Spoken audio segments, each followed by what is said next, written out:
Hello everyone, how are you? I hope everything is fine. Yes, so let's start a new chapter, that is chemical bonding. My name is Kamal. Okay, so last class तक हम पढ़े थे क्या, periodic properties. Okay, so chemical bonding को start करने से पहले यहाँ पे हम पहले देख लेते हैं इसका introduction part. Okay, so chemical bond का क्या मीनिंग हो रहा है कि हमारे पास कोई भी दो एटम है तो आपस में एक दूसरे से कनेक्टेड है। जैसे कि आप देख सकते हैं डायग्राम में हमारे पास एक सोडियम का एटम है और एक क्लोरीन का एटम है, तो ये दोनों के दोनों एटम आपस में कनेक्टेड है। ठीक है, तो यहाँ पे देख सकते हैं आप हैंडशेक कर रहे हैं। हैंडशेक मीन्स वॉट, दोनों एक दूसरे से जुड़ गए हैं।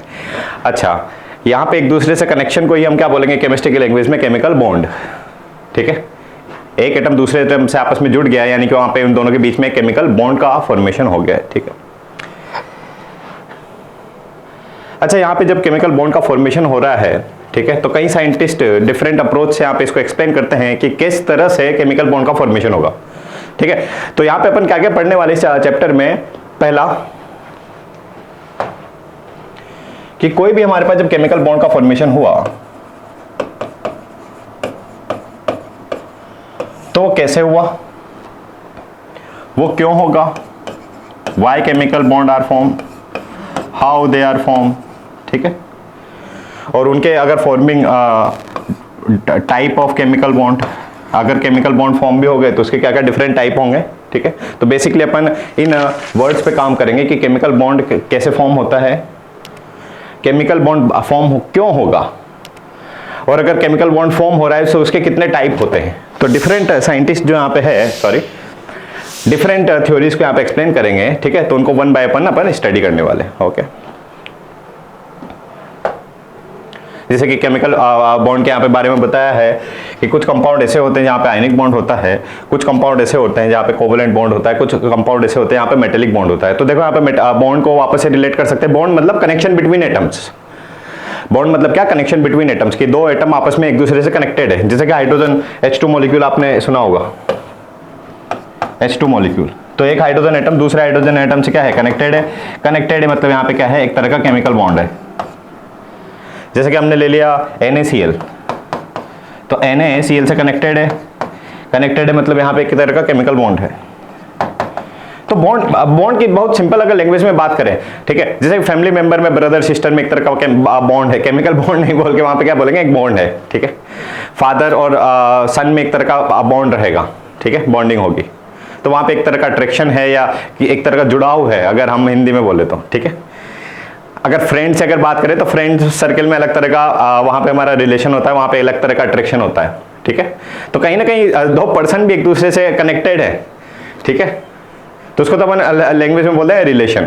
और यहाँ पे केमिस्ट्री में अपन बोलेंगे कि हमारे पास दो पर्सन नहीं, दो एटम आपस में एक दूसरे से लिंक है। ठीक है, अब वो लिंक है तो उनके बीच में जो अट्रैक्शन है या जो कनेक्शन, उसको बोला है अपन ने केमिकल बॉन्ड। दूसरी बात, फादर सन में एक अलग तरह का अट्रैक्शन होगा, दो फ्रेंड में अलग तरह का अट्रैक्शन होगा। उसी तरह से केमिकल बॉन्ड हम देखते हैं कि अलग अलग एटम में अलग अलग तरह का अट्रैक्शन होता है, मतलब अलग अलग तरह का केमिकल बॉन्ड होता है। ठीक है, तो कुछ कंपाउंड ऐसे होते हैं जहाँ पे आयनिक बॉन्ड होता है, कुछ कंपाउंड ऐसे होते हैं जहाँ पे कोवलेंट बॉन्ड होता है, कुछ कंपाउंड में मेटेलिक बॉन्ड होता है। ठीक है, अब पोलैरिटी और नॉन पोलैरिटी का शायद नहीं, मैं पीरियोडिक टेबल में आपको बताया भी हूँ कि पोलैरिटी कैसे डेवलप होती है। याद आ रहा है किसी को केस, ऑक्सीजन और हाइड्रोजन में ज्यादा इलेक्ट्रोनेगेटिविटी किसकी थी, ऑक्सीजन की। तो जो H2 मॉलिक्यूल है, H2 मॉलिक्यूल में ये जो हाइड्रोजन का इलेक्ट्रॉन था वो ऑक्सीजन की तरफ शिफ्ट हो गया था, अगर आप रिकॉल कर पा रहे हैं तो आप में से कोई। तो जैसे हाइड्रोजन की तरफ शिफ्ट हो गया था, इस पे आ गया था डेल नेगेटिव और इस पे आ गया था डेल पॉजिटिव।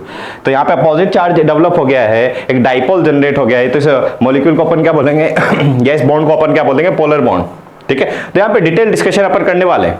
बस एक इंट्रोडक्शन पार्ट यहाँ पे इतना सा समझ में आ रहा है इस पूरी स्लाइड में कि जैसे ह्यूमन में अलग अलग पर्सन के साथ अलग अलग हमारा रिलेशन होता है, उसी तरह से जो दो एटम्स के बीच में अलग अलग तरह का क्या रहेगा बच्चा, केमिकल बॉन्ड रहेगा। क्लियर है यहाँ तक? आगे बढ़ते हैं। तो यहाँ पे जो फर्स्ट हमारे पास अप्रोच है किसी भी केमिकल बॉन्ड को फॉर्मेशन की, वो अप्रोच है हमारे पास क्या, लुविस कॉन्सेप्ट। क्या है हमारे पास, कौशल लुविस अप्रोच। ठीक है, दो साइंटिस्ट हैं डिफरेंट, और एक पर्टिकुलर थ्योरी पे यहाँ पे पहुँचते हैं। उस थ्योरी को अपन यहाँ पे डिस्कस करने वाले हैं। ये बताएंगे आपको कि किस तरह से और क्यों केमिकल बॉन्ड का फॉर्मेशन होगा। ठीक है, So the picture in an atom of in term of a positively charged kernel and the outer shell electron that could be accommodate a maximum of 8 electron. The kernel means nucleus plus the inner shell electrons, core electrons. अच्छा, यहाँ पे जो दो word use किए हुए हैं उसी को अपन यहाँ पे समझते हैं, ठीक है, ऑक्टेट रूल को स्टार्ट करने से पहले। थोड़ा सा टाइम लगेगा यहाँ पे। कोई भी हमारे पास एटम है, कोई भी हमारे पास जैसे हाइड्रोजन का एटम है। अच्छा, हाइड्रोजन के एटम में आप सभी को पता होना चाहिए, एक तो क्या होता है प्रोटॉन, एक क्या होता है इलेक्ट्रॉन, और जीरो क्या होता है इसमें बच्चा, न्यूट्रॉन होते हैं। प्रोटॉन को रिप्रेजेंट करते हैं P से, इलेक्ट्रॉन को रिप्रेजेंट करते हैं E माइनस से, न्यूट्रॉन को रिप्रेजेंट करते हैं N से। तो हाइड्रोजन एटम में क्या होगा बच्चा, एक न्यूक्लियस होगा, न्यूक्लियस में क्या होता है प्रोटॉन होते हैं, और उस न्यूक्लियस से किसी पर्टिकुलर डिस्टेंस तक इलेक्ट्रॉन्स क्या होते हैं अवेलेबल होते हैं, ठीक है। तो ये जैसे हमने R रेडियस का एक स्फीयर मान लिया, अब यहाँ पे इस R रेडियस के स्फीयर में हाइड्रोजन में कितने इलेक्ट्रॉन बताया अपन ने 1, तो एक प्रोटॉन तो इसके सेंटर पे हो गया, प्रोटॉन तो कहाँ पे हो गया बच्चे, इसके सेंटर पे हो गया, और इलेक्ट्रॉन यहाँ पे अवेलेबल है, ठीक है, एक प्रोटॉन और एक इलेक्ट्रॉन इसमें अवेलेबल है। दूसरा तरह का एटम ले लेते हैं जैसे कि लिथियम।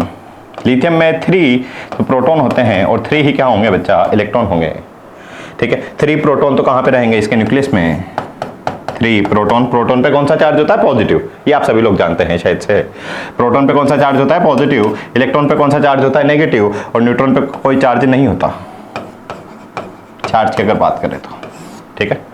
तो हमारे पास जो लिथियम है उसमें 3 तो प्रोटॉन होंगे। अब जो 3 इलेक्ट्रॉन हैं वो 3 इलेक्ट्रॉन एक ही जगह पे नहीं होंगे, जैसे प्रोटॉन तो तीनों के तीनों एक जगह पे हैं, उसको क्या बोला अपन ने, न्यूक्लियस। क्या बोला है उसको अपन ने, न्यूक्लियस।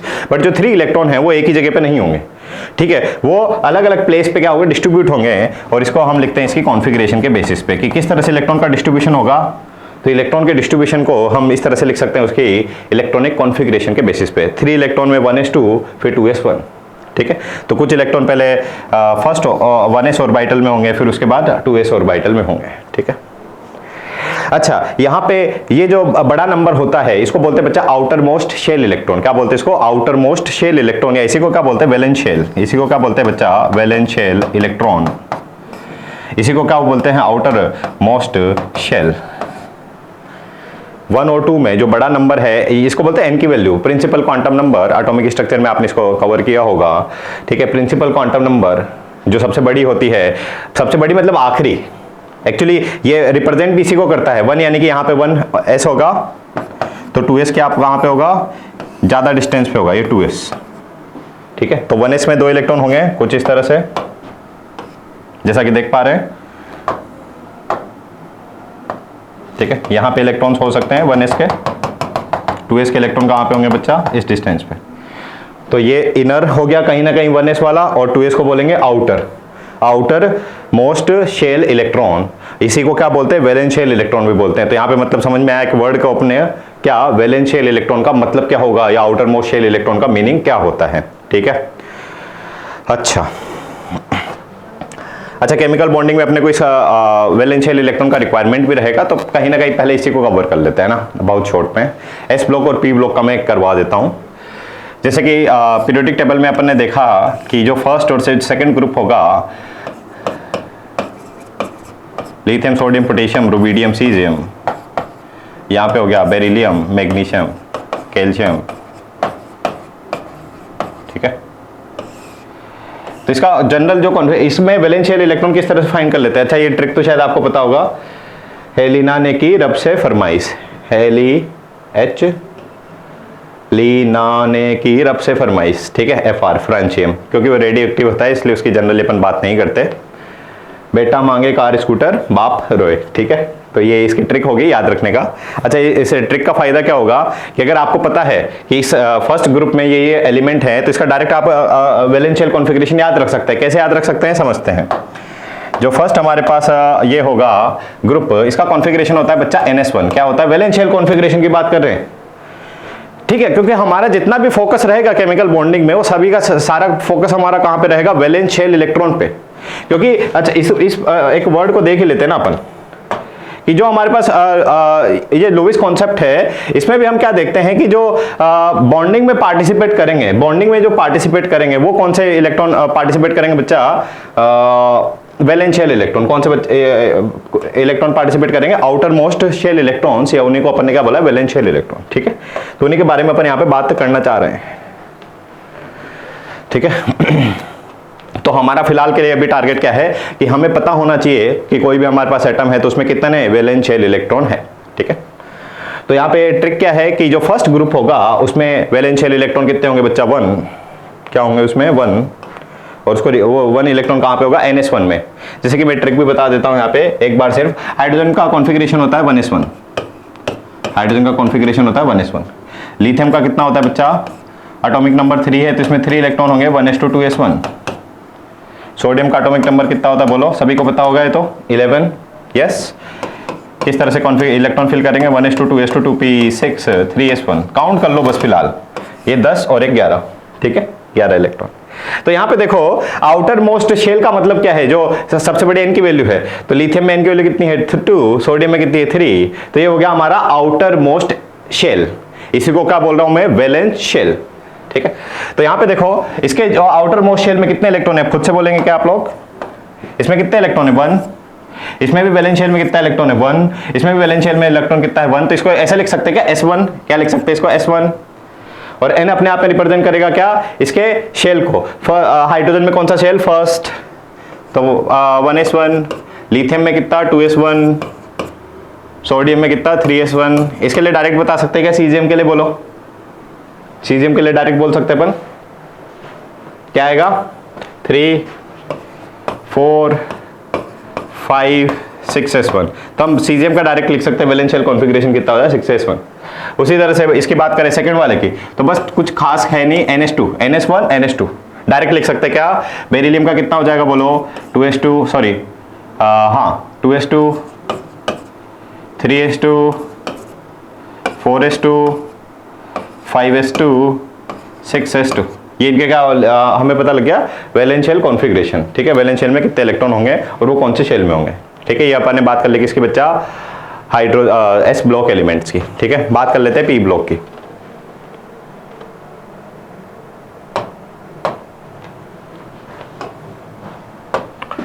P ब्लॉक कहां से स्टार्ट होता है बताइए? पीरियोडिक टेबल अपन पढ़ चुके हैं, ग्रुप 13 से स्टार्ट होता है, कहां तक जाते हैं? 18 तक। ठीक है, 1 बाय 1 डिस्कस कर लेते हैं। ये हो गया बोरोन फैमिली। याद रखने का तरीका हो गया कुछ इस तरह से: बैंगन, आलू, गाजर, इंथेला। ठीक है, जस्ट ट्रिक है, कोई भी अब आप खुद से भी बना सकते हो। कार्बन फैमिली को लिखते हैं कहे सीताजी सुनो प्रभु। ये हो जाती है nitrogen family. New Zealand, Pakistan, Australia सब बिके। OS से टीपो। चीटिंग करने को बोल रहा है बट नहीं करना ऐसा। Fluorine, chlorine, bromine, iodine, antimony. और इसका कोई ट्रिक नहीं है, इसको याद ही रखना है, काफ़ी इंपॉर्टेंट है। Helium, neon, organ, krypton, xenon, radon. ठीक है, तो ये हमारे पास क्या हो गया बच्चा? P block element. ये 13th ग्रुप, ये 14th ग्रुप, ये 15th group, 16th group, 17th group और 18th ग्रुप। डायरेक्ट कॉन्फ़िगरेशन लिखना सिखाऊं तो यहाँ पे याद रखना है अपने को डायरेक्टली क्या? NH2 NP1। ठीक है, इसका याद रख लो बस। जैसे बोरॉन का एक्सप्लेन भी कर देता हूँ मैं एक बार। बोरॉन का एटॉमिक नंबर कितना होता है बच्चा? 5 इलेक्ट्रॉन को हम लिखेंगे कुछ इस तरह से: 1s2 2s2 2p1। ठीक है, जिसको ये लिखने में समस्या है, डाउट है, वो थोड़ा सा रेफरेंस ले लेंगे कहाँ पे? एटॉमिक स्ट्रक्चर में इलेक्ट्रॉनिक कॉन्फ़िगरेशन लिखते हैं, ऑफ-बो प्रिंसिपल। ऑफ-बो प्रिंसिपल आपको मिल जाएगा, उसी को क्या बोलते हैं? N+L rule. ठीक है, तो वहां पे आप इसको चेक कर सकते हैं, क्रॉस चेक कि कैसे लिखते हैं। फिलहाल अच्छा, इसमें बोलिए वैलेंस शेल कौन सा है? तो आप बोलोगे कि सर जो बड़ा नंबर होता है, बड़ा नंबर कौन सा है? 1 और 2 में 2, यानी किसी को क्या बोलेंगे? Outer most shell. Outer most shell में देखो 2s में तो 2 इलेक्ट्रॉन है, 2p में 1 है। ठीक है, 2s में 2, 2p 1, तो s में 2, p में 1। यहाँ पे n की वैल्यू बोरोन के लिए कितनी हो जाएगी? 2। डायरेक्ट बोल सकते हैं कि एल्यूमिनियम के लिए कितनी हो जाएगी बच्चा? 3s2 3p1 and so on. 4s2 4p1 किसके लिए? गैलियम के लिए। इंडियम के लिए क्या हो जाएगी? 5s2 5p1। ये हम क्या लिखना चाह रहे हैं यहाँ पे कॉन्फ़िगरेशन, तो समझ गए NH2NP1। इसको बोलते हैं बोरोन फैमिली। क्या बोलेंगे इसको? Boron family. कार्बन फैमिली में डायरेक्ट बोल सकते हैं क्या? NH2NP2, यानी कि इसके n की वैल्यू कितनी हो जाएगी? बोलो बोलो 2, तो कितनी हो जाएगी? 2s2 2p2। कितने इलेक्ट्रॉन हो गए यहाँ पे? 4। ठीक है। अच्छा, आपने बचपन से पढ़ते हुए आ रहे हैं 8th क्लास से ही शायद से कि कार्बन टेट्रावेलेंट होता है। टेट्रावेलेंट मतलब क्या? इसकी वैलेंसी 4 होती है। ये वर्ड सुना है आपने? वैलेंसी 4 होती है कार्बन की। तो वैलेंसी में देखो यहाँ पे वैलेंशियल इलेक्ट्रॉन कितने हैं कार्बन के पास? 4। ठीक है, इसलिए कार्बन को अपन क्या बोलते हैं? टेट्रावेलेंट स्पीशीज बोलते हैं। ओके, बस अभी रिमेनिंग पार्ट में कुछ खास नहीं है। NH2NP3, NH2NP4, NH2NP5 और एक्सेप्ट द हीलियम सभी का कॉन्फ़िगरेशन क्या रहेगा? NH2NP6। ठीक है, ये हमारे पास लिख दिया हमने क्या? Valence shell configuration. ओके, जैसे कि हमसे पूछा है कि जिनोन का कॉन्फ़िगरेशन क्या होगा, तो लिख दूंगा मैं बिना कुछ सोचे समझे S2P6, S2 क्या? P6। अब इनकी वैल्यू लिख देते हैं यहाँ पे। हीलियम में कितना? 2 3 4 5 6, कितना हो जाएगा? 6s2 6p6। ठीक है, क्या हो जाएगा? एक सेकंड चेक कर लेते दोबारा से। इसमें रहेगा 1, इसका एटॉमिक नंबर कितना होता है? 10, 1s2 2s2 2p6, इसमें 2, यहाँ पे 3, यहाँ पे 4, यहाँ पे 5, कितना रहेगा बच्चा इसमें? n की वैल्यू 5।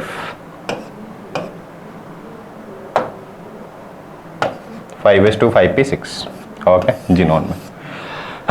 तो यहाँ पे समझ गए अपन किस तरह से वैलेंस शेल कॉन्फ़िगरेशन लिख सकते हैं। एक जल्दी से उठा लो, अभी सभी 30 सेकंड का टाइम दे रहे हैं यहाँ पे। क्लोरीन का बताइए कॉन्फ़िगरेशन क्या होगा? वैलेंस शेल कॉन्फ़िगरेशन सिर्फ आपको लिखना है, फास्ट। 30 सेकंड आपके पास है।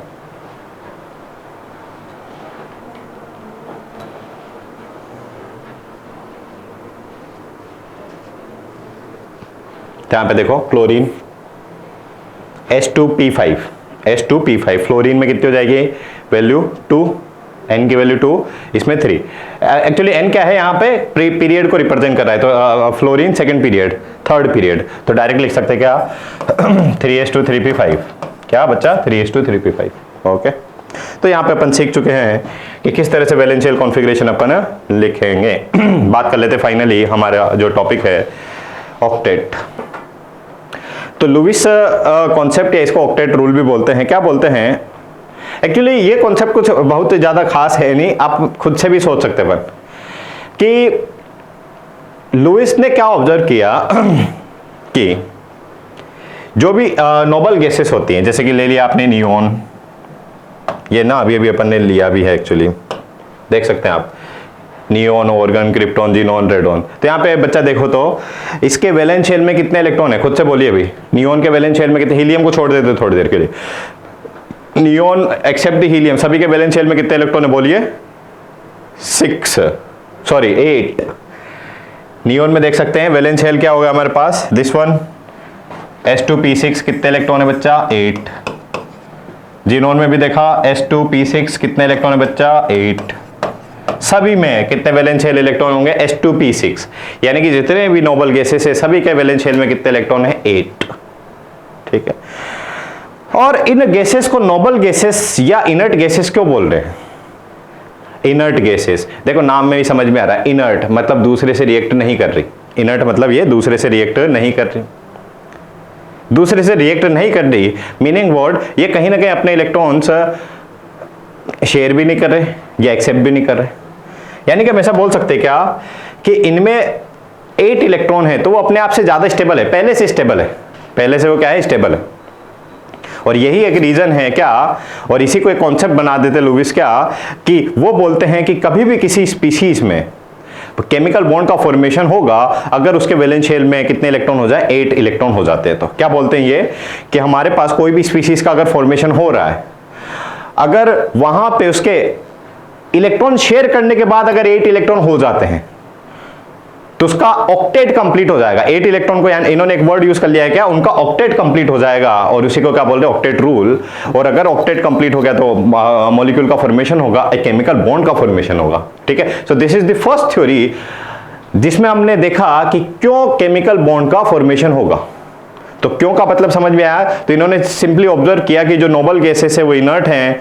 इनर्ट क्यों हैं? क्योंकि उनके वैलेंस शेल में कितने इलेक्ट्रॉन हैं? 8 इलेक्ट्रॉन हैं। तो इन्होंने एक कॉन्सेप्ट ही बना दिया कि कभी भी जब किसी मॉलिक्यूल का अगर फॉर्मेशन हो रहा है और अगर वहां पे इलेक्ट्रॉन की शेयरिंग से वैलेंस शेल इलेक्ट्रॉन कितने हो जाते हैं? 8, तो कंपाउंड स्टेबल हो जाता है और इसलिए केमिकल मतलब अपना ऑक्टेट कंप्लीट करने के लिए, मतलब कोई भी एटम अपना ऑक्टेट कंप्लीट करने के लिए क्या बनाते हैं? केमिकल बॉन्ड का फॉर्मेशन करते हैं। दैट्स इट, ये हमारे पास ऑक्टेट रूल होगा। ठीक है, तो यहाँ पे एटम जो है इलेक्ट्रॉन का ट्रांसफर कर सकता है। ट्रांसफर मतलब क्या कि इलेक्ट्रॉन को वो एक्सेप्ट भी कर सकता है या डोनेट भी कर सकता है। ट्रांसफर होगा, कैसे होगा कि उसके वैलेंस शेल में कितने इलेक्ट्रॉन हो जाएं? 8 इलेक्ट्रॉन हो जाए। ठीक है, जैसे कि यहाँ पे समझते हैं, जैसे हमने लिया है क्या? NaCl। बताइए अभी अपन ने पढ़ा भी है सोडियम कहाँ पे आता है? फर्स्ट, अच्छा क्लोरीन वाला एग्जांपल लिया है, अच्छी बात है। Cl2 आपसे पूछा है कि भाई एक्सप्लेन करो कि जो क्यों Cl2 मॉलिक्यूल का फॉर्मेशन हुआ, यानी कि कहीं ना कहीं एक जो क्लोरीन है दूसरे क्लोरीन से क्या हो गया? कनेक्ट हो गया है। और इसी कनेक्शन को अपन ने क्या बोला है यहाँ पे बच्चा? एक केमिकल बॉन्ड बोला है। एक क्लोरीन दूसरे क्लोरीन से क्या हो गया? कनेक्ट हो गया। इन दोनों के बीच में क्या बन गया? एक केमिकल बॉन्ड बन गया। ठीक है, अब केमिकल बॉन्ड हमेशा कैसे बनता है? तो आप याद रखेंगे इलेक्ट्रॉन की शेयरिंग से। कोई भी बॉन्ड हो, आयोनिक बॉन्ड हो, कोवलेंट बॉन्ड हो, मेटेलिक बॉन्ड हो, हमेशा कैसे बनता है? वो इलेक्ट्रॉन की शेयरिंग से। तो कहीं ना कहीं इस क्लोरीन ने भी एक इलेक्ट्रॉन शेयर किया और इस क्लोरीन ने भी अपना एक इलेक्ट्रॉन शेयर किया और केमिकल बॉन्ड बन गया। अब इसको ऑक्टेट रूल से अपन एक्सप्लेन करते हैं। तो देखो यहाँ पे अभी शायद अपन ने देखा भी है कि क्लोरीन के पास कितने वैलेंस शेल इलेक्ट्रॉन होते? बताइए। 7 देखा था अभी, शायद मैंने लिखा भी था एग्जैक्टली, जहां तक मुझे आइडिया है। हाँ ये रहा, क्लोरीन पे 3s2 3p5, 3 और 2 5, सॉरी 5 और 2 कितने? 7। कितने इलेक्ट्रॉन हो गए क्लोरीन के पास? वैलेंस शेल में बच्चा 7 इलेक्ट्रॉन। ठीक है, तो यहाँ पे देखो ये क्लोरीन जो है हमारे पास फर्स्ट वाला, इसके पास टोटल 7 इलेक्ट्रॉन है। काउंट कर सकते हैं क्या अपन? ये जो ब्लू डॉट है ये डॉट किसको रिप्रेजेंट कर रही है? यहाँ पे इलेक्ट्रॉन्स को। तो कितनी डॉट है यहाँ पे? 1 2 3 4 5 6 7। जो दूसरा क्लोरीन है जो रेड डॉट है ये इसके इलेक्ट्रॉन को रिप्रेजेंट कर रहे हैं। यहाँ पे भी वैलेंस शेल इलेक्ट्रॉन कितने हैं क्लोरीन के पास? 7, 3s2 3p5। तो इन इलेक्ट्रॉन्स को, 7 इलेक्ट्रॉन्स को इसे डॉट फॉर्म में अपन ने लिखा है। डॉट फॉर्म में अपन ने लिखा है। तो होगा क्या फाइनली? ये वाला क्लोरीन ये वाला इलेक्ट्रॉन और ये क्लोरीन ये वाला इलेक्ट्रॉन क्या कर देते? शेयर कर देते कुछ इस तरह से। और जैसे शेयर किया, ठीक है, इसी डायग्राम को मैं एक दोबारा बना रहा हूं। 1 2 3 4 5 6 7 और इस क्लोरीन के पास भी कितने इलेक्ट्रॉन थे? 1 2 3 4 5 6 7। तो यहाँ पे ये दोनों, ये इलेक्ट्रॉन इसने इसके साथ शेयर कर दिया और ये इलेक्ट्रॉन इसने इसके साथ शेयर कर दिया। अब जैसे यहाँ पे शेयरिंग कंप्लीट हो गया, जैसे शेयरिंग कंप्लीट हुआ तो यहाँ पे देखो इस क्लोरीन के पास कितने इलेक्ट्रॉन हो गए? अच्छा ये शेयर हो गया ना, यानी कि शेयरिंग मतलब क्या कि ये क्लोरीन भी एक्सेस कर सकता है और ये क्लोरीन भी इसको एक्सेस कर सकता है। जैसे कि जॉइंट अकाउंट आपने नाम सुना है क्या? नहीं सुना है तो पेरेंट्स से पूछना कि जॉइंट अकाउंट क्या होता है। जैसे कि पापा और मम्मी ने एक जॉइंट अकाउंट ओपन कर लिया, 50,000 पापा ने पुट किए, 50,000 मदर ने पुट किए, तो जॉइंट अकाउंट में कितना अमाउंट हो गया? 1 लाख। अब 1 लाख की खास बात क्या है कि पापा भी 1 लाख रुपए एक साथ निकाल सकते हैं या मदर भी 1 लाख रुपए एक साथ एक्सेस कर सकते हैं, मतलब उन पे दोनों का हक है। ठीक है, 1 लाख पे, उसको बोलते हैं जॉइंट अकाउंट। यहाँ पे भी देखो इस क्लोरीन ने 50,000 और इस क्लोरीन ने भी काइंड ऑफ 50,000 शेयर किया, तो यहाँ पे इस जॉइंट अकाउंट में कितने हो गए? 1 लाख रुपीस। तो इस 1 लाख रुपीस पे इसका भी हक है, इसका भी हक है। तो यहाँ पे समझेंगे इसके कितने इलेक्ट्रॉन थे क्लोरीन के? 1 2 3 4 5 6 7। इसके भी कितने थे? 7, बट ये इलेक्ट्रॉन इसने शेयर कर दिया। तो इस सर्कल में देखो इस क्लोरीन के पास टोटल 8 इलेक्ट्रॉन हो गए क्या? 1 2 3 4 5 6 और 7 8। ये जॉइंट अकाउंट वाले इसके पास भी हैं, ये जॉइंट अकाउंट वाले इलेक्ट्रॉन इसके पास भी हैं। तो यहाँ पे हम देख सकते हैं क्या कि पहले 7 इलेक्ट्रॉन थे, क्लोरीन के पास सिर्फ कितने इलेक्ट्रॉन थे? 7 थे। बट जैसे इस क्लोरीन ने 1 इलेक्ट्रॉन शेयर कर दिया, इस क्लोरीन ने भी 1 इलेक्ट्रॉन शेयर कर दिया, इसके पास भी 8 इलेक्ट्रॉन हो गए, इसके पास भी 8 इलेक्ट्रॉन हो गए। दोनों क्लोरीन ने अपना ऑक्टेट कंप्लीट कर लिया है। हिंदी में बोले तो अष्टक पूर्ण हो गया है। ठीक है, अगर ऑक्टेट कंप्लीट हो गया है तो नोबल गैस कॉन्फ़िगरेशन अटेन कर लिया है, यानी कि एक स्टेबल जगह पे पहुंच गए हैं। तो यही लुईस कॉन्सेप्ट या ऑक्टेट रूल है। तो लुईस इतना सा बात सिर्फ अपने को बताते हैं क्या कि कभी भी जब किसी केमिकल बॉन्ड का फॉर्मेशन होगा तो क्यों होता है? अपना ऑक्टेट कंप्लीट करने के लिए। That's it. इसीलिए यहाँ पे इलेक्ट्रॉन की क्या हुई है? शेयरिंग हुई है। इलेक्ट्रॉन की यहाँ पे क्या हुई है? शेयरिंग हुई है। ठीक है बच्चा, देख भी सकते हैं। इससे कंफ्यूज नहीं होना है कि सर ये 2 8 8 क्या है। ये तो भाई इनके इनर ऑर्बिटल वाले इलेक्ट्रॉन को अपन ने बताया है। ठीक है। जैसे कि क्लोरीन में अगर कंप्लीट कॉन्फ़िगरेशन अपन लिखें, इसको मैं दोबारा लिख देता हूँ पूरा। क्लोरीन का एटॉमिक नंबर कितना होता है 7, 17, 1s2, 2s2, 2p6, 3s2, 3p5। तो यहाँ पे देखो ये फर्स्ट शेल है, फर्स्ट शेल में कितने इलेक्ट्रॉन है बच्चा 2। ये सेकंड शेल है, सेकंड शेल में कितने इलेक्ट्रॉन है बेटा 2 and 6 कितना 8। थर्ड शेल है, थर्ड शेल में कितने इलेक्ट्रॉन 7। ठीक है क्या, तो 287, 287, एक इलेक्ट्रॉन शेड हो गया तो 288, 288। बट अपने को उससे काम नहीं है, इनर वालों से अपने को तो काम है सिर्फ वैलेंस शेल से। तो इसके भी 8 हो गए, इसके भी 8 हो गए, तो यहाँ पे कंप्लीट हो गया अपना ऑक्टेट रूल। ठीक है। और इस पर्टिकुलर रिप्रेजेंटेशन को अपन क्या बोलते हैं, लुईस डॉट स्ट्रक्चर। क्या बोलते हैं इसको बच्चा, इस तरह से डॉट फॉर्म में जो आपने इलेक्ट्रॉन को रिप्रेजेंट कर दिया है, डॉट फॉर्म में जब आपने इलेक्ट्रॉन को रिप्रेजेंट कर दिया है, तो इसी को क्या बोलते हैं, लुईस डॉट स्ट्रक्चर। तो आपसे अगर बोर्ड में कई बार क्वेश्चन भी पूछा हुआ है कि एक मॉलिक्यूल का नाम गिवन है, जैसे कि NaCl, आपसे बोला है इस NaCl का लुईस डॉट स्ट्रक्चर बनाइए, तो हम क्या उठाएंगे, Na के पास कितने इलेक्ट्रॉन है, तो आप बोलोगे sir 3s1 valence shell electron है 1। क्लोरीन के पास कितने वैलेंस शेल इलेक्ट्रॉन है, तो आप बोलोगे सर 3s2, 3p5। ठीक है। तो सोडियम ने अपना एक इलेक्ट्रॉन शेयर कर दिया क्लोरीन के साथ, इस तरह से ये वाला इलेक्ट्रॉन शेयर हो गया क्लोरीन के साथ। तो जैसे ही शेयर हुआ तो इसके पास भी एक्चुअली यहाँ पे क्या हो गया, इसने एक कंप्लीट इलेक्ट्रॉन का ट्रांसफर कर दिया, तो इसके पास हमारे पास ऑक्टेट कंप्लीट हो गया, और इसने इलेक्ट्रॉन एक्सेप्ट कर दिया तो इसके पास भी ऑक्टेट इसका कंप्लीट हो गया। ठीक है।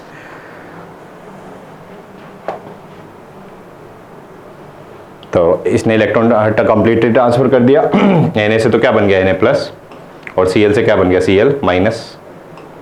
Na से तो क्या बन गया Na प्लस, और Cl से क्या बन गया Cl माइनस। ओके, ठीक है ना। जैसे कि कुछ क्वेश्चन में ले लेता हूँ एक्स्ट्रा, जैसे कि बात कर लेते हैं HCl की। बोला इसका लुईस डॉट स्ट्रक्चर बनाइए। ठीक है, इस तरह से बोर्ड में तो क्वेश्चन पूछ सकते हैं। तो हमने देखा कि हाइड्रोजन के पास वैलेंस शेल इलेक्ट्रॉन कितना है 1s1। क्लोरीन का सिर्फ वैलेंस शेल कॉन्फ़िगरेशन लिख रहे हैं, कितना बच्चा 3s2, 3p5। कितने इलेक्ट्रॉन इसके पास 7, इसके पास कितना है 1। तो हाइड्रोजन का इलेक्ट्रॉन रिप्रेजेंट करेंगे इस तरह से डॉट फॉर्म में, लुईस डॉट स्ट्रक्चर बनाना सीख रहे हैं अपन। और क्लोरीन के कितने इलेक्ट्रॉन है बच्चा 7। तो इलेक्ट्रॉन्स को इस तरह से 2 इलेक्ट्रॉन होते हैं ना, तो 2 इलेक्ट्रॉन का अपन पेयर बना देते इस तरह से, 2 इलेक्ट्रॉन का पेयर, 2 इलेक्ट्रॉन का पेयर, 2 इलेक्ट्रॉन का पेयर। कितने हो गए अभी तक 6, कितने थे टोटल 7। इसके पास कितने इलेक्ट्रॉन थे 7, इसके पास कितना इलेक्ट्रॉन था 1, तो इसका तो रिप्रेजेंट कर दिया इस तरह से। इसके पास 7 थे तो 6 तो ऐसे हो गए, अब 7 थी, तो ये इलेक्ट्रॉन इसने इसके साथ क्या कर दिया, शेयर कर दिया। तो जैसे शेयर किया तो यहाँ पे देख सकते हैं अपन क्या, इस क्लोरीन का ऑक्टेट कंप्लीट हो गया है क्या, यस। 7 तो खुद के पास थे, एक ये जॉइंट अकाउंट में चले गया तो 8 हो गए, तो इसका ऑक्टेट कंप्लीट हो गया और इसका डुप्लेट कंप्लीट हो गया, हीलियम जैसा। हीलियम में वैलेंस शेल कॉन्फ़िगरेशन कितने होते हैं 2, तो हाइड्रोजन का डुप्लेट बन गया है। ठीक है, तो यहाँ पे भी हम देख सकते हैं, ये क्या बोलेंगे, इसका हमने लुईस डॉट स्ट्रक्चर बना दिया किसका बच्चा HCl का। तो आपको लुईस डॉट स्ट्रक्चर बनाने को अगर बोला है तो आपको ये पता होना चाहिए पहले कि वैलेंस शेल इलेक्ट्रॉन कितने कितने हैं, कैसे फाइंड करते हैं उनको। ठीक है,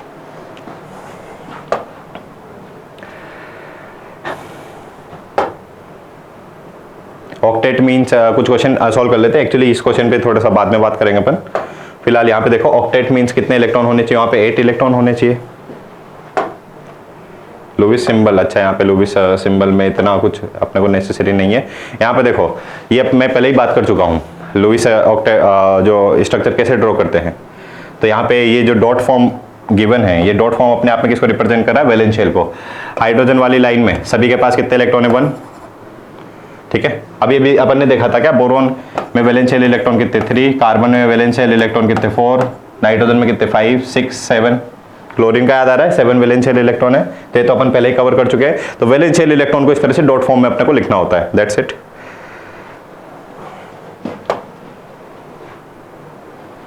और ये मैं एक्सप्लेन कर चुका हूं, इसका सच अभी रिक्वायरमेंट है नहीं, how to write the Lewis dot structure.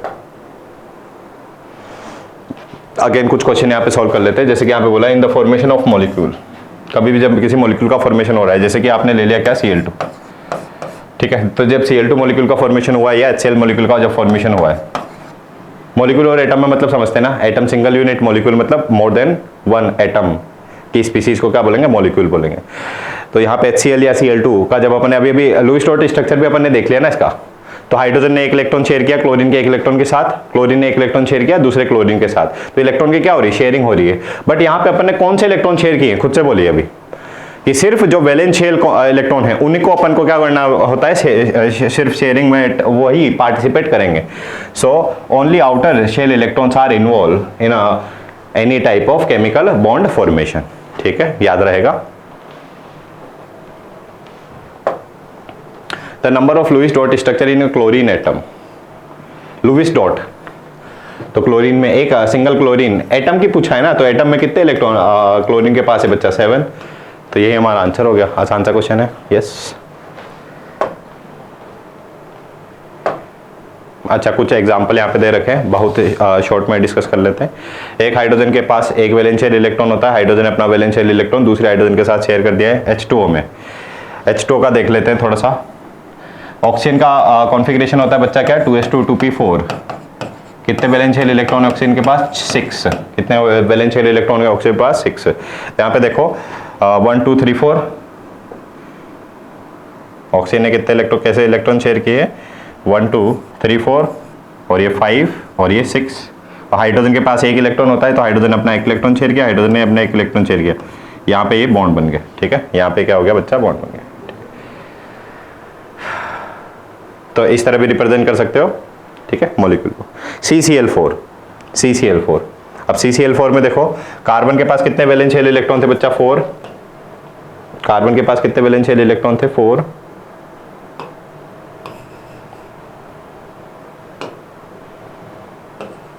हाँ, अगेन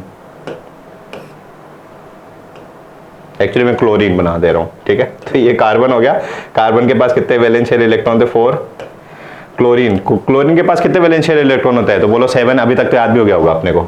तो 1 2 3 4 5 6 और ये 7। दूसरा क्लोरीन है 1 2 3 4 5 6 7। नेक्स्ट क्लोरीन है 1 2 3 4 5 6 7 एंड सो ऑन। क्लोरीन 1 2 3 4 5 6 7। तो जैसे ही इस कार्बन ने अपना इलेक्ट्रॉन शेयर किया इस क्लोरीन के साथ, इसका ऑक्टेट कंप्लीट हो गया, इस क्लोरीन का भी ऑक्टेट कंप्लीट हो गया, इस क्लोरीन का भी ऑक्टेट कंप्लीट हो गया, इस क्लोरीन का भी ऑक्टेट कंप्लीट हो गया। बट साथ ही साथ कार्बन का भी ऑक्टेट कंप्लीट हो गया, क्योंकि कार्बन के 4 इलेक्ट्रॉन तो कार्बन के पास खुद के पास थे और 4 इसको ये जॉइंट अकाउंट वाले इलेक्ट्रॉन मिल गए। ठीक है क्या, कैसे देखो ना, यहाँ पे ये इलेक्ट्रॉन ही तो शेयर हुए हैं, ये वाले। हर एक जब केमिकल बॉन्ड का फॉर्मेशन हुआ तो हर एक बॉन्ड में क्लोरीन एक इलेक्ट्रॉन शेयर किया ना, तो इस कार्बन के पास भी कितने इलेक्ट्रॉन हो गए बच्चा, 8। तो यहाँ पे जितने भी एटम है सभी का ऑक्टेट क्या हो गया, कंप्लीट हो गया, कार्बन का भी एज वेल एज क्लोरीन का भी। तो इसको हम बता देंगे, इस तरह से लुईस डॉट स्ट्रक्चर हम बना सकते हैं। इससे ज्यादा आपको कुछ भी याद इसमें नहीं रखना। ठीक है, बाकी अभी बना देंगे अपन। ठीक है, जैसे कि नाइट्रोजन N2 मॉलिक्यूल का जब फॉर्मेशन होगा तो नाइट्रोजन के पास कितने वैलेंस शेल इलेक्ट्रॉन होते हैं, 5। तो अपना ऑक्टेट कैसे कंप्लीट करेगा ये, इसने 3 इलेक्ट्रॉन दूसरे नाइट्रोजन के 3 इलेक्ट्रॉन के साथ शेयर कर दिए। ठीक है, तो इसका भी ऑक्टेट कंप्लीट हो गया, 6 और 2 8, 6 और 2 8। तो यहाँ पे ऑक्टेट कंप्लीट करने के लिए इसने 3 इलेक्ट्रॉन शेयर किए। और यही एक रीजन है क्या कि जो N2 मॉलिक्यूल में दोनों नाइट्रोजन के बीच में कितने बॉन्ड होते हैं बच्चा, 3। इसको एक्चुअली डिटेल में भी अपन समझेंगे कि कितने कैसे कैसे बॉन्ड बनते हैं, 2 बॉन्ड कब बनेंगे, 3 बॉन्ड कैसे बनते हैं, सिग्मा बॉन्ड पाई बॉन्ड क्या होता है। बट फिलहाल ऑक्टेट कंप्लीट करने के लिए 3 इलेक्ट्रॉन इसको शेयर करने पड़े, इसलिए कितने बॉन्ड बन गए यहाँ पे, 3। ठीक है, ओके। Conceptual question. अच्छा, यहाँ पे बात कर लेते हैं इसके सर्टेन ड्रॉबैक की लुईस कॉन्सेप्ट की। क्या, जैसे कि मैं शायद फर्स्ट पार्ट में ही बताया था आपको क्या कि जब भी कैसे केमिकल बॉन्ड का जब फॉर्मेशन हो रहा है तो कैसे होता है, क्यों होता है, किस किस तरह से केमिकल बॉन्ड बनता है, इन थ्योरीज को डिफरेंट साइंटिस्ट ने डिफरेंट टाइप पे एक्सप्लेन किया है। पहला पॉइंट तो हमने एक फर्स्ट थ्योरी अभी देखी है कि क्यों केमिकल बॉन्ड का फॉर्मेशन होगा। ठीक है, तो यहाँ पे अपन ने देखा कि कभी भी जब केमिकल बॉन्ड, तो लुईस कॉन्सेप्ट में अपन ने सिर्फ इतना सा समझ में आई बात मेरे को क्या कि अगर एक एटम ने दूसरे एटम के साथ अगर इलेक्ट्रॉन का शेयरिंग किया है या ट्रांसफर वहां पे इलेक्ट्रॉन का हुआ है तो वो क्यों होगा, अपना ऑक्टेट कंप्लीट करने के लिए, अपना ऑक्टेट वहां पे कंप्लीट करने के लिए। ठीक है, ताकि वो इनर्ट केस कॉन्फ़िगरेशन को अटेन कर ले और कंपाउंड में जो मॉलिक्यूल में एटम दोनों के दोनों क्या हो जाए, स्टेबल हो जाए। बट ये थ्योरी कंप्लीटली करेक्ट नहीं है। कैसे कि कुछ मॉलिक्यूल ऐसे हैं जो कि ऑक्टेट रूल को फॉलो ही नहीं करती, बट फिर भी मॉलिक्यूल का फॉर्मेशन होता है, यानी कि वहां पे भी केमिकल बॉन्ड बना हुआ है, बट वहां पे ऑक्टेट वाला कुछ जो हमने रूल पढ़ा है वो फॉलो ही नहीं हो रहा। यानी कि हम ऐसा बोल सकते हैं क्या कि ये जो ऑक्टेट कॉन्सेप्ट है लुईस का, या जो ऑक्टेट रूल है, वो कुछ ही मॉलिक्यूल्स पे क्या होता है बच्चा, वैलिड होता है, ठीक है, कुछ मॉलिक्यूल्स पे ये वैलिड नहीं होता। और यही एक रीजन है कि हम डिफरेंट थ्योरीज को पढ़ते हैं यहाँ पे केमिकल बॉन्डिंग में। जैसे एक थ्योरी पढ़ी अपन ने आज, लुईस कॉन्सेप्ट, अब नेक्स्ट क्लास में अपन नेक्स्ट थ्योरी पढ़ेंगे क्या, वैलेंस बॉन्ड थ्योरी। क्या पढ़ेंगे, वैलेंस बॉन्ड थ्योरी, ठीक है।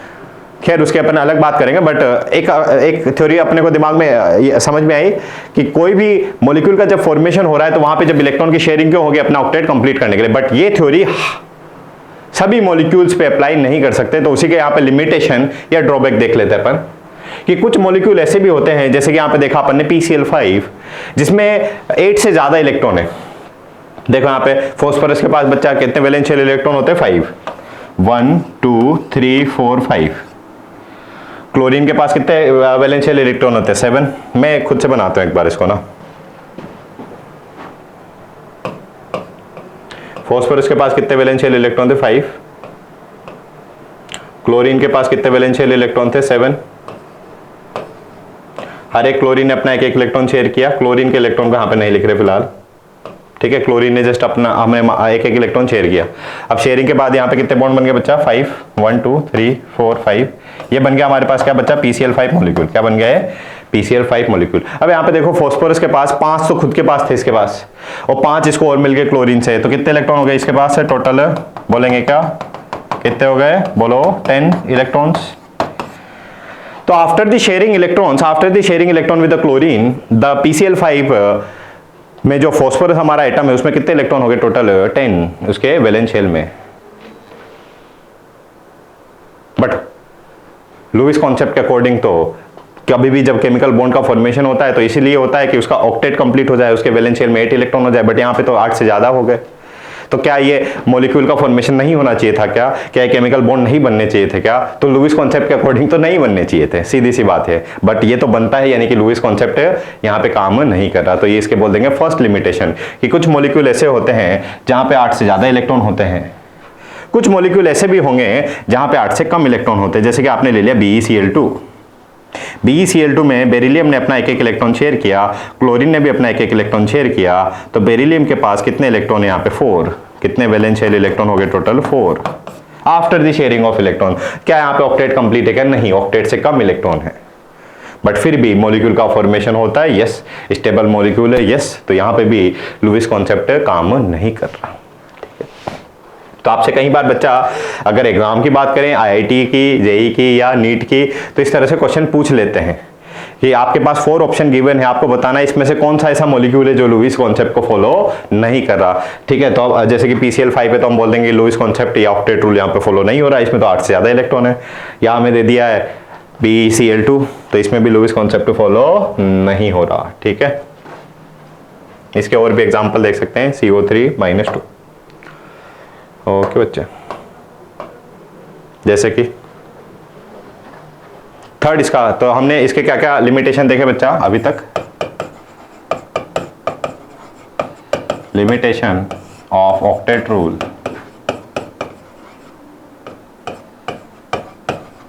तो फर्स्ट इलेक्ट्रॉन हमने देखा यहाँ पे कि कुछ स्पीसीज ऐसी होती है जहां पे मोर देन 8 इलेक्ट्रॉन्स होते हैं।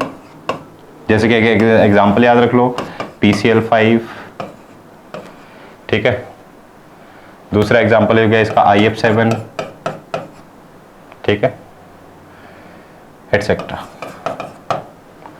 कुछ स्पीसीज ऐसी भी होती है जहां पे लेस देन 8 इलेक्ट्रॉन होते हैं, less than 8 electrons are available. Example BeCl2,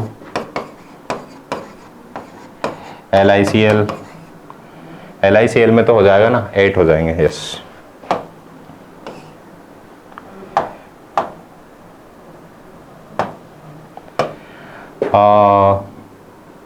दूसरा एग्जांपल ले लेते क्या, LiH। तो लिथियम ने और हाइड्रोजन ने जब इलेक्ट्रॉन शेयर किए तो यहाँ पे इनके वैलेंस शेल में 8 से लेस इलेक्ट्रॉन है। थर्ड इसका ड्रॉबैक है क्या, सर्टेन स्पीसीज होती है odd electron species. Certain species को अपन बोलते हैं क्या, ऑड इलेक्ट्रॉन स्पीसीज। तो इनके बारे में लुईस कॉन्सेप्ट कोई बात ही नहीं करता। ऑड इलेक्ट्रॉन स्पीसीज जैसे कि अपन ने ले लिया क्या, NO। क्या ले लिया आपने, NO, ठीक है। तो NO में क्या होता है, ऑड इलेक्ट्रॉन होता है। जैसे कि आपने क्या ले लिया, ClO2, ठीक है। तो ClO2 में भी ऑड इलेक्ट्रॉन होता है। ऑड इलेक्ट्रॉन का मैं थोड़ा सा मीनिंग समझा देता हूँ आपको। जैसे कि आपको पता होगा कि जो क्लोरीन है उसके पास कितने इलेक्ट्रॉन होते हैं बच्चा, 7 वैलेंस शेल इलेक्ट्रॉन होते हैं, यस और नो, ठीक है। अब यहाँ पे क्या है, 2 ऑक्सीजन आए। अच्छा, ऑक्सीजन जब अपने ऑक्टेट कंप्लीट करने के लिए इस तरह से इलेक्ट्रॉन शेयर करेगा अपने 1 2, ऑक्सीजन के पास कितने वैलेंस शेल इलेक्ट्रॉन होते हैं, 6। तो इस ऑक्सीजन ने अपने 2 इलेक्ट्रॉन इस क्लोरीन के 2 इलेक्ट्रॉन के साथ शेयर कर दिए। इस ऑक्सीजन ने अपने 2 इलेक्ट्रॉन इस 2 क्लोरीन इलेक्ट्रॉन के साथ शेयर कर दिए। तो यहाँ पे देखो, इस क्लोरीन ने ये दोनों इलेक्ट्रॉन तो रहे इसके पेयर की फॉर्म में, यहाँ पे तो क्या हो गया, पेयर ऑफ इलेक्ट्रॉन्स। और हमारे पास ये जो सिंगल इलेक्ट्रॉन बचा है, इस सिंगल इलेक्ट्रॉन को हम क्या बोलेंगे बच्चा, ऑड इलेक्ट्रॉन। क्या बोलेंगे इसको, ऑड इलेक्ट्रॉन, क्योंकि नंबर ऑफ इलेक्ट्रॉन भी यहाँ पे काउंट करेंगे अगर, तो क्लोरीन के पास कितने आफ्टर दी शेयरिंग भी कितने इलेक्ट्रॉन इसमें ऑड नंबर बच रहा है, ठीक है। सिंगल मतलब ऑड नंबर बच रहा है। तो इनके बारे में यहाँ पे हम लुईस कॉन्सेप्ट कोई इंफॉर्मेशन नहीं देता कि इनके बारे में क्या, कि कैसे बॉन्ड यहाँ पे फॉर्मेशन होगा, ठीक है। वो तो किसकी बात करता है, पेयरिंग की बात कर रहे हैं अपन, ठीक है। तो these are the certain exception in which we can see that octet rule is not followed, ठीक है। तो अभी तक हमने क्या पढ़ा है, थोड़ा सा शॉर्ट में रिवाइज कर लेते हैं। अभी तक हमने पढ़ा है सिर्फ इतना सा कॉन्सेप्ट क्या, कि केमिकल बॉन्ड क्यों बनते हैं, why chemical bond are form, why chemical bonds are form, ठीक है। तो इसकी फर्स्ट एक्सप्लेनेशन हमें मिली है किसके अकॉर्डिंग, ऑक्टेट रूल, या उसी को क्या बोल रहे हैं, लुईस कॉन्सेप्ट। तो फर्स्ट हमारे पास एक्सप्लेनेशन मिलेगी क्यों केमिकल बॉन्ड बनते हैं, ताकि वहाँ पे जब इलेक्ट्रॉन की शेयरिंग हो या इलेक्ट्रॉन का ट्रांसफर हो जाए तो वहाँ पे 8 इलेक्ट्रॉन हो जाते हैं उसके वैलेंस शेल में। 8 इलेक्ट्रॉन हो गए, उसने नोबल गैस कॉन्फ़िगरेशन को अटेंड कर लिया है और कंपाउंड क्या हो जाता है, स्टेबल हो जाता है। So this is the first explanation about the why chemical bond are form, ठीक है। उसके बाद अपन ने देखा कि नहीं, कुछ कंपाउंड ऐसे होते हैं जहाँ पे ऑक्टेट रूल फॉलो भी नहीं हो रहा, इसीलिए हम दूसरी थ्योरी को यहाँ पे स्टडी करेंगे, ठीक है। और बच्चा दूसरी थ्योरी को अपन स्टडी करेंगे नेक्स्ट क्लास में। फिलहाल एग्जाम पॉइंट ऑफ व्यू से आपको क्या क्या करना है, आपको प्रैक्टिस करना है इस पे बेस्ड क्वेश्चन की। क्या क्या क्वेश्चन आपसे पूछ सकते हैं कि draw the Lewis dot structure, कैसे क्वेश्चन पूछ सकते हैं आपसे कि आपके पास कोई भी मॉलिक्यूल गिवन है, जैसे कि मॉलिक्यूल ले लिया आपने क्या, CCl4। अच्छा, CCl4 अपन ले चुके हैं, जैसे आपने ले लिया CH4, ठीक है। तो बोला है आपको कि इसका लुईस डॉट स्ट्रक्चर बनाओ, तो आपको करना क्या है, आपको सबसे पहले पता होना चाहिए वैलेंस शेल इलेक्ट्रॉन कितने हैं, जो कि मैं निकालना समझा चुका हूं आपको, है ना। कार्बन में वैलेंस शेल इलेक्ट्रॉन कितने होते हैं, 4, 2s2 2p2। तो आपको बनाना है इस तरह से एक डायग्राम, जिसमें जो इलेक्ट्रॉन है उसको डॉट की फॉर्म में रिप्रेजेंट कर देना है। अच्छा, हाइड्रोजन में कितने इलेक्ट्रॉन होते हैं बच्चा, 1। हाइड्रोजन में कितना वैलेंस शेल इलेक्ट्रॉन होता है, सिर्फ 1। तो एक हाइड्रोजन आया, अपना इलेक्ट्रॉन शेयर करेगा, दूसरा हाइड्रोजन आया, इलेक्ट्रॉन शेयर करेगा, तीसरा हाइड्रोजन आया, इलेक्ट्रॉन शेयर करेगा, चौथा हाइड्रोजन आया, इलेक्ट्रॉन शेयर करेगा। तो यहाँ पे कितने बॉन्ड बन गए बच्चा, टोटल 4। कितने बॉन्ड बन गए, टोटल 4। और यहाँ पे देख सकते हैं after the sharing of electrons, इस कार्बन का ऑक्टेट यहाँ पे क्या हो गया, कंप्लीट हो गया है। 4 तो इसके खुद के थे, 4 यहाँ पे हाइड्रोजन से मिल गए, तो इसका ऑक्टेट कंप्लीट हो गया है। 8 इलेक्ट्रॉन कंप्लीट हो गए हैं, इनर्ट गैस कॉन्फ़िगरेशन को अटेंड कर लिया, इसलिए CH4 मॉलिक्यूल में इस तरह से 4 सिग्मा बॉन्ड का फॉर्मेशन होगा, ठीक है। तो आपसे एग्जाम में पूछ सकते हैं लुईस डॉट स्ट्रक्चर बनाइए बोर्ड में। नेट की या जेई की बात करें तो आपसे पूछा जाता है इस तरह से कि ये मॉलिक्यूल ऑक्टेट रूल को फॉलो कर रहा है कि नहीं कर रहा, हम बोलेंगे हाँ कर रहा है, ठीक है, इस तरह से, ठीक है। और कुछ सर्टेन लिमिटेशन आपको इसकी याद रखनी है। सो आज के लिए इतना ही, आई होप आपको समझ में आया, और जितना मैं बोला हूं इससे रिलेटेड थोड़ा सा आपको प्रैक्टिस भी करना होगा, ताकि आप हम नेक्स्ट क्लास में नेक्स्ट टॉपिक स्टार्ट कर सकें। So that is all for the today, thank you, bye bye, take care.